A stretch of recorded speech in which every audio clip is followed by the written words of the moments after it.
રાધનપુર કોંગ્રેસમાં ભડકો પ્રમુખની નિમણૂક મુદ્દે 100 થી વધુ કાર્યકરોના રાજીનામા। સ્થાનિક સ્વરાજની ચૂંટણી પૂર્વે રાધનપુર વિધાનસભા વિસ્તારમાં કોંગ્રેસમાં આંતરિક જૂથવાદ ચરમસીમાએ પહોંચ્યો છે। સાંતલપુર તાલુકા કોંગ્રેસ સમિતિના નવા પ્રમુખ તરીકે પરબતભાઈ આહિરની નિમણૂક થતાં જે સ્થાનિક સ્તરે ભારે નારાજગી ફેલાઈ છે। આ નિમણૂક સામે રાધનપુર અને સાંતલપુરના અનેકો આગેવાનો દ્વારા હાઈકમાન્ડ અને મહુડી મંડળને લેખિત તેમજ મૌખિક રજૂઆતો કરવામાં આવી। જોકે સંગઠન દ્વારા રજૂઆતોને ધ્યાને લેવામાં ન આવતા અને પ્રમુખ પદે કોઈ ફેરફાર ન થતા નારાજ નેતાઓએ સામૂહિક રાજીનામાનો માર્ગ અપનાવ્યો। મળતી માહિતી મુજબ રાધનપુર અને સાંતલપુર વિસ્તારમાંથી 100 થી વધુ હોદ્દેદારો અને સક્રિય કાર્યકરોએ કોંગ્રેસમાંથી રાજીનામું આપ્યું છે। રાજીનામું આપનારાઓમાં તાલુકા કોંગ્રેસ સમિતિના પ્રમુખ અને કાર્યકારી પ્રમુખ, શહેર કોંગ્રેસ સમિતિના પ્રમુખ, નગરપાલિકાના વિરોધ પક્ષના નેતા તેમજ યુવક કોંગ્રેસના વિધાનસભા અને તાલુકા પ્રમુખનો સમાવેશ થાય છે। સાંતલપુર તાલુકાના કાર્યકારી પ્રમુખે જણાવ્યું હતું કે સંગઠનમાં ભાજપ સાથે સંકળાયેલા અને સ્લીપર સેલ તરીકે કામ કરતા લોકોને મહત્વપૂર્ણ હોદ્દા આપવામાં આવી રહ્યા છે, જ્યારે વર્ષોથી કામ કરતા વફાદાર કાર્યકરોની અવગણના કરવામાં આવે છે। આ સ્થિતિમાં કામ કરવું મુશ્કેલ બન્યું છે। સ્થાનિક સ્વરાજની ચૂંટણી નજીક હોય ત્યારે કોંગ્રેસમાં થયેલા સામૂહિક રાજીનામા પાર્ટી માટે મોટો ઝટકો માનવામાં આવી રહ્યો છે। રાજકીય વિશ્લેષકોના મતે આંતરિક અસંતોષ અને જૂથવાદોનો સીધો જ અસર આવનારી તાલુકા પંચાયત અને જિલ્લા પંચાયત ચૂંટણીના પરિણામો પર પડી શકે છે। વધુ અપડેટ્સ માટે જોડાયેલા રહો એજીપી ન્યૂઝ ઇન્ડિયા સાથે। એમને આગળ વધારો, એમને પ્રમુખ પદ કે એવા બધા હોદ્દાઓ આપો। અગાઉ પણ આ લોકોએ કોઈ રજૂઆત કરી હતી આ નારાજગીને લઈને? ખૂબ વાર રજૂઆતો થઈ છે, ખૂબ વાર લેખિતમાં મૌખિક રીતે બી અમદાવાદ જઈને રજૂઆત થઈ છે એવું એ લોકોનું કહેવું છે। અને અમે લોકો હજી પ્રયત્ન કરીએ છીએ કે મહુડી મંડળ સાથે સંપર્ક કરી અને આ વસ્તુનું કંઈક સોલ્યુશન કરાવવા। કેવા કેવા પદવાળા લોકોએ રાજીનામા આપ્યા છે, અંદાજિત કેટલા હશે? ખૂબ કાર્યકર્તાઓ અને આગેવાનો રાજીનામા આપે છે।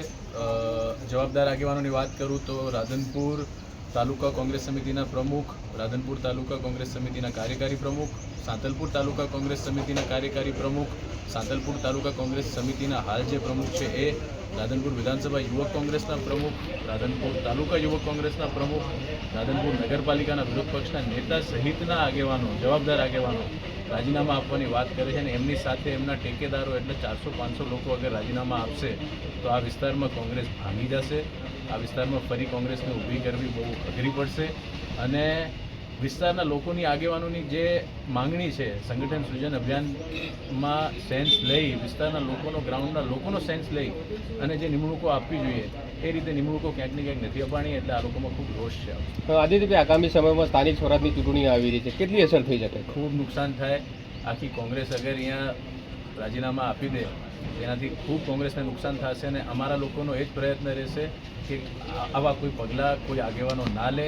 હાઈકમાન્ડ સાથે બી વાત કરી, અત્યારે વાત ચાલુ જ છે। અમારા અહીંયાના પૂર્વ ધારાસભ્ય રઘુભાઈ દેસાઈ અત્યારે ગાંધીનગર જ છે, એ લોકો જિલ્લા પ્રમુખ બધા જ હાઈકમાન્ડથી વાત કરી રહ્યા છે અને ટૂંક સમયમાં અમે આ વસ્તુનું નિરાકરણ કાઢવાની કોશિશ કરશું। સાંતલપુર તાલુકા કાર્યકારી પ્રમુખ। આજે કેમ રાજીનામા આપવા પડ્યા? રાજીનામું આપવાનું કારણ એક જ છે કે જે ભાજપ સાથે જે સંકળાયેલા લોકો છે અને સ્લીપર સેલ તરીકે જે કામ કરે છે તેવા લોકોની સાંતલપુર તાલુકાના સંગઠનમાં નિમણૂક થાય છે અને જે સાચા કાર્યકર છે તેની કદર થતી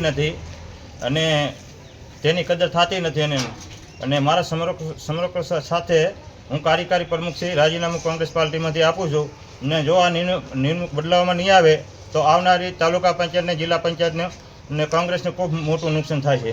કોને પ્રમુખ બનાવવામાં આવ્યા છે અત્યારે? પ્રમુખ હાલની તારીખે એવો પરબતભાઈ આહિર। તમારે કોની માગ છે? રાજીનામું કેમ આપી રહ્યા છો? મારું નામ નસીબ ખાન વલાઈ છે। હું રાધનપુર વિધાનસભા યુથ કોંગ્રેસનો પ્રમુખ છું।